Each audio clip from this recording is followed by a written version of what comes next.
Prethodnih dana, kao šansu koja se ne ispušta, pominjali smo Kongres Njemačkog turističkog udruženja koji se održavao u Budvi. Sudeći po utiscima, položili smo taj izazovni ispit. Njemci poručuju da su u našoj zemlji održali jedan od najboljih sastanaka i da su oduševljeni ljepotom Crne Gore. Oko 1000 turoperatora, predstavnika aviokompanija i njemačkog turizma 3 dana je u Budvi učestvovalo na kongresu oko čijeg se domaćinstva otimaju sve zemlje svijeta.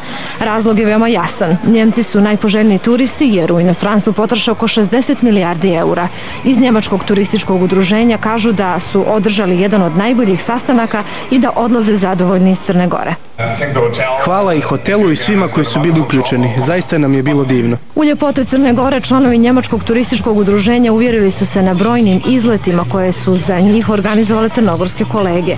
Premijer Igor Lukšić nema dilemu koliko je kongres važan za našu privredu, ali ni u to koliko toga imamo da ponudimo. Crna Gora je sa sigurnošću, mogu reći, po mnogo čemu jedinstvena.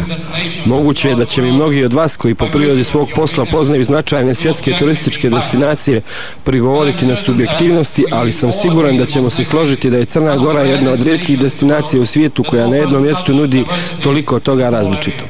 Okupljanje njemačkih turističkih radnika predstavlja priznanje za sve ono što je urađeno na polju turizmu u Crnoj Gori, ističe Lukšić. Vlada je, kako je kazao, u posljednjih 10 godina uložila preko milijardu eura u infrastrukturu na lokalnom i državnom nivou.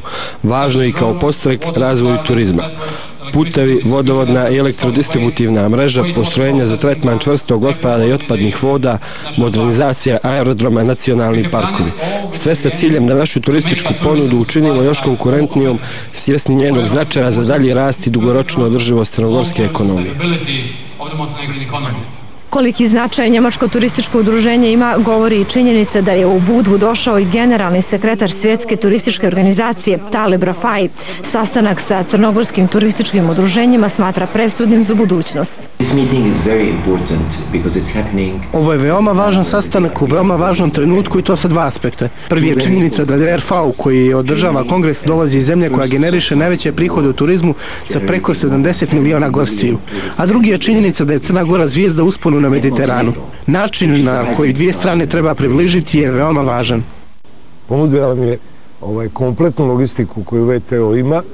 Pozvani smo da dođemo u Madrid da ih posjetimo i sve tekuće probleme koje mi imamo eventualno, a ne znamo kako da ih riješimo, jer nam treba njihova potvrda, njihov suport da kako to može da se riješi, ponudio je da nam oni to riješe. Odnosno da daju sugestije, jer ne mogu da rješavaju, ali mogu da daju sugestije čak i da razgovaraju ili da kontaktiraju vladu ili resorno ministarstvo.